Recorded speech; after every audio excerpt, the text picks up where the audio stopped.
Dalam beberapa tahun terakhir, sektor ini berkembang pesat dan memiliki dampak besar pada perekonomian Indonesia. Namun, tidak dapat dipungkiri bahwa ada berbagai tantangan yang perlu dihadapi agar sektor ini bisa berkembang dengan optimal. Sebelum kita masuk pada tantangannya, ayo kita mengenal lebih dulu apa itu perbankan syariah. Perbankan syariah merupakan bagian internal dari sektor keuangan Indonesia yang memegang prinsip-prinsip syariat Islam seperti larangan riba atau bunga, grahar atau ketidakpastian, dan maisir atau perjudian. Keuangan syariah meliputi tidak hanya perbankan, tetapi juga produk asuransi, pasar modal, dan pembiayaan lainnya.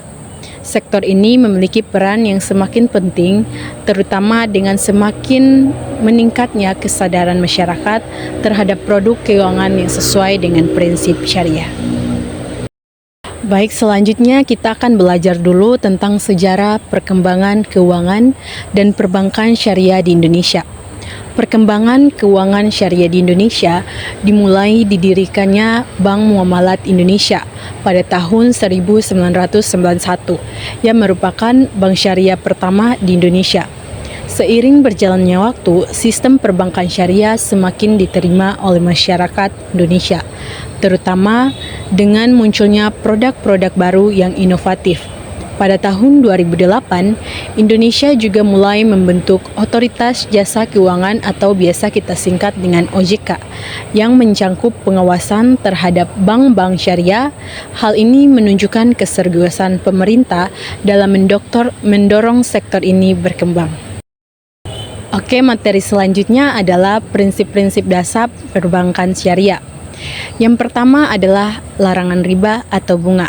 Dalam perbankan syariah, tidak ada transaksi yang melibatkan bunga karena dianggap tidak adil dan merugikan salah satu pihak. Yang kedua adalah larangan grahar atau transaksi yang mengandung ketidakpastian atau spekulasi yang tinggi seperti perjudian dilarang dalam sistem syariah. Selanjutnya adalah larangan maisir.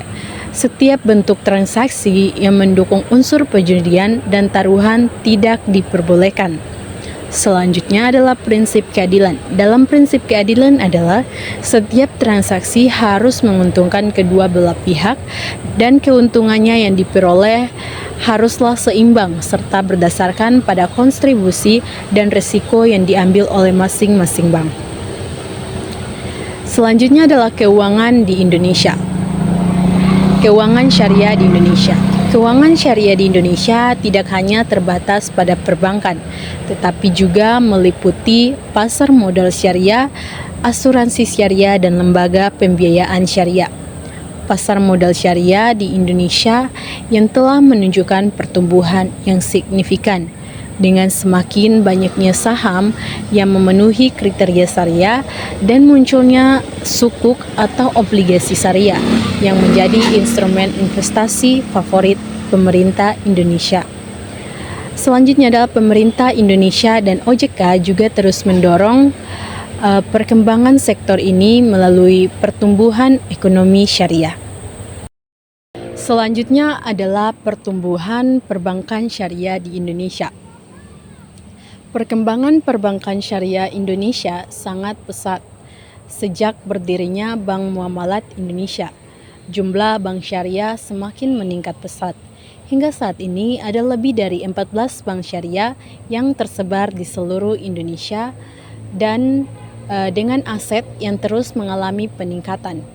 Data menunjukkan bahwa jumlah nasabah Data menunjukkan bahwa jumlah nasabah bank syariah juga mengalami kenaikan yang signifikan yang menunjukkan meningkatnya kepercayaan masyarakat terhadap produk-produk keuangan berbasis syariah. Selanjutnya adalah kita akan masuk pada tantangan dan keterbatasan literasi keuangan syariah. Di mana meskipun perbankan syariah semakin berkembang pesat, banyak masyarakat Indonesia yang masih kurang memahami prinsip dasar keuangan syariah dan produk-produk yang ditawarkan. keterbatasan edukasi dan sosialisasi menjadi hambatan utama dalam memperluas basis pelanggan bank syariah. Banyak orang masih lebih memilih bank konvensional karena lebih familiar dengan produk dan layanan yang ada. Oleh karena itu, perlu adanya upaya bersama antara pemerintah, lembaga keuangan syariah, dan juga media untuk meningkatkan literasi keuangan syariah di masyarakat. Baik, selanjutnya adalah kita masuk pada tantangan keduanya, di mana kompetisi dengan perbankan konvensional. Bank konvensional telah lebih dulu berkembang dan memiliki infrastruktur serta jaringan yang kuat. Mereka juga menawarkan berbagai produk dan layanan yang lebih beragam. Produk-produk bank syariah masih terbatas dan ini menjadi tantangan dalam menarik nasabah yang lebih luas. Selain itu, meskipun produk bank syariah berbasis prinsip-prinsip syariah yang lebih adil, banyak bank konvensional seringkali menawarkan bunga yang jauh lebih kompetitif yang bisa menjadi daya tarik tersendiri bagi sebagian besar nasabah. Tantangan yang ketiga adalah kurangnya infrastruktur pendukung, di mana infrastruktur digital yang mendukung transaksi keuangan syariah masih terbatas, terutama di daerah-daerah terpencil. Keterbatasan teknologi ini menghambat perkembangan layanan perbankan syariah, terutama dalam era digitalisasi saat ini yang memerlukan kemudahan akses bagi masyarakat. Oleh karena itu, pengembangan infrastruktur digital yang menjadi hal yang sangat penting. Tantangan yang selanjutnya, tantangan yang keempat adalah pengembangan produk yang masih terbatas. Produk-produk perbankan syariah masih terbilang terbatas, terutama dalam hal inovasi. Banyak produk yang ditawarkan masih serupa dengan produk perbankan konvensional, tetapi hanya berlandaskan pada prinsip syariah. Selain itu, pengembangan produk investasi syariah yang dapat menarik minat investor global juga masih minim.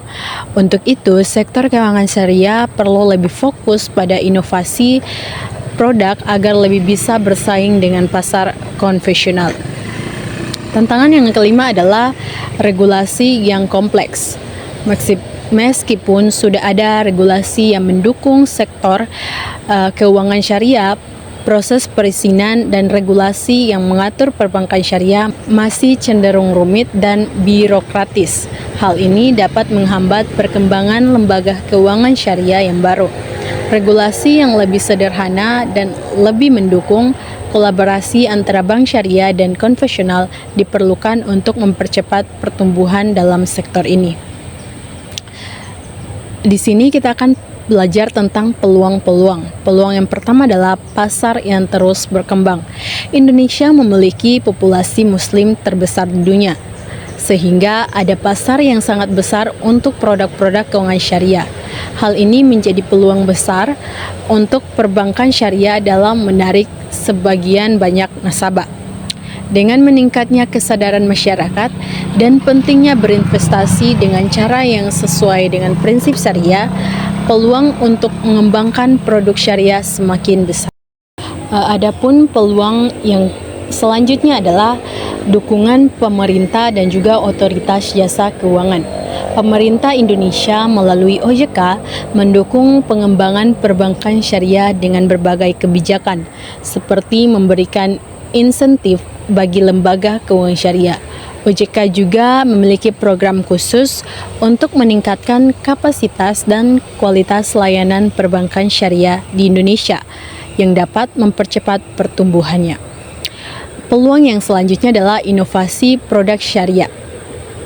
Produk keuangan syariah, di mana inovasi dalam produk keuangan syariah dapat membuka peluang besar bagi sektor ini. Contohnya adalah inovasi produk seperti vintage syariah,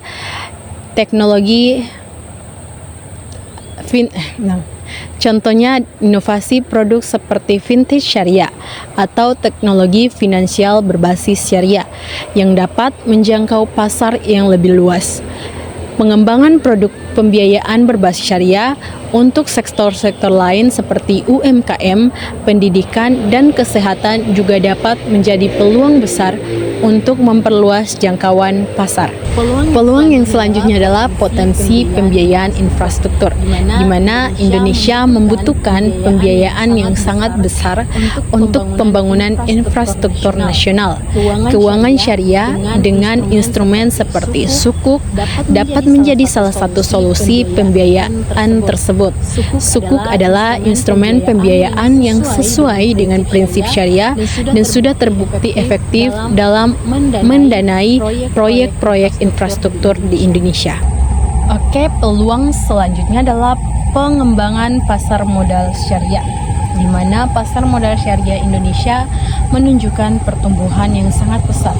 Banyak investor global yang tertarik dengan instrumen investasi syariah seperti sukuk.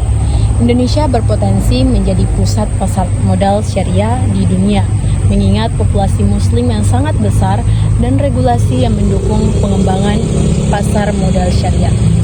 Peluang selanjutnya adalah ekspansi global, di mana Indonesia memiliki potensi besar untuk menjadi pemimpin global dalam industri keuangan syariah.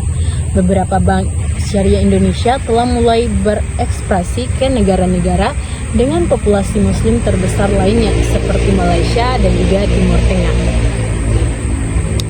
Selanjutnya adalah digitalisasi dalam perbankan syariah. Yang pertama adalah digitalisasi, di mana dalam perbankan syariah membuka peluang besar untuk memperluas akses dan mengurangi biaya operasional. Produk fintech syariah seperti aplikasi pembiayaan peer-to-peer dapat membantu masyarakat yang sebelumnya belum terjangkau oleh bank konvensional.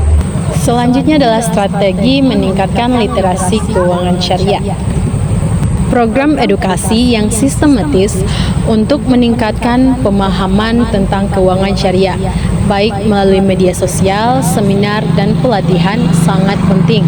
Keterlibatan berbagai pihak, mulai dari pemerintah hingga lembaga keuangan syariah, sangat diperlukan dalam memperluas literasi keuangan syariah. Yang selanjutnya adalah peran lembaga keuangan syariah non-bank. Selain bank, lembaga keuangan syariah non-bank seperti perusahaan pembiayaan syariah dan asuransi syariah memiliki peran besar dalam menyediakan solusi keuangan yang sesuai dengan prinsip-prinsip syariah.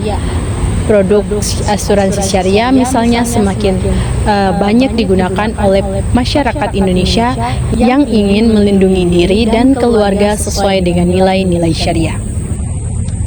Selanjutnya adalah kolaborasi antara bank syariah dan juga bank konvensional. Kolaborasi antara bank syariah dan bank konvensional dapat memperluas akses ke layanan keuangan syariah. Sinergi antara kedua jenis bank ini dapat memberikan manfaat bagi masyarakat dengan menciptakan produk yang lebih inovatif dan akses yang lebih mudah. Selanjutnya adalah masa depan keuangan dan perbankan syariah di Indonesia, di mana keuangan dan perbankan syariah Indonesia akan terus berkembang dengan dukungan regulasi yang semakin baik, serta meningkatnya kesadaran masyarakat. Tantangan-tantangan yang ada perlu diatasi dengan inovasi dan kolaborasi antara lembaga keuangan serta fokus pada pengembangan teknologi dan produk yang lebih menarik. Oke, baik, jadi kesimpulan dari semua materi yang telah saya paparkan tadi adalah keuangan dan perbankan syariah di Indonesia menghadapi tantangan, tetapi juga memiliki banyak peluang untuk berkembang. Dengan meningkatkan literasi keuangan syariah, berinovasi dalam produk, dan memanfaatkan dukungan pemerintah serta teknologi, sektor ini berpotensi besar untuk memperkuat perekonomian Indonesia di masa depan. Demikian video dari saya, semoga bermanfaat. Teman-teman jangan lupa like, komen, subscribe, dan juga share. Dadah!